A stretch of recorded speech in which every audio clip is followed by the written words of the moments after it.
Hola, hola mga Hi. kaunika. Ayan, get ready with me. Finiflex ko lang yung fish eye curve ng camera. Anyways, kanya na yan siya. Peace.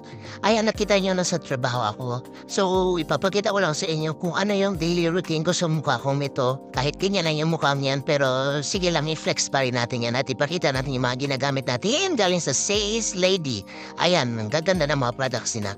Anyways, alam nyo po ba, sa mga ibang contents ay nakaka-reach ng 2 million views yung mga ganito. Yung mga pa-groom, GRWM. Ayan, basta yun na, tinatapan natin yung mga pimples natin dahil hindi naman kaya makita ng mga customer yan.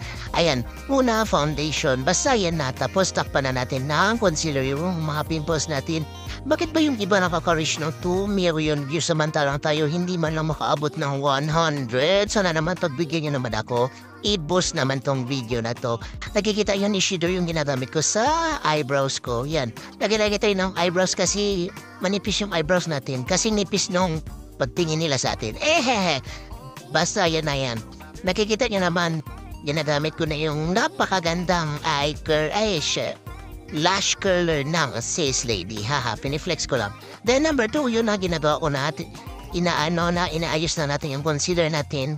Pahid-pahid lang hanggang sa matakpan. Lagay-lagay din tayo ng nose dahil wala na tayong nose line. Ano ba yun?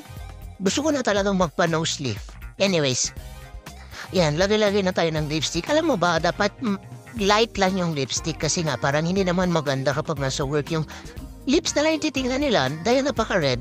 Ayan, mata-mata lang yung labanan, mga Mars, kasi baka mamaya lalagay lang din ako ng face mask. Ayan, powder lang. Ayan, at makikita niya na yung daily life routine ng isang teller. Dapat pleasant tayo kaya naka-makeup kahit inaaway nila tayo araw-araw dahil ay, wala lang, yan lang. Haha, peace yo. Thank you for watching. Bye!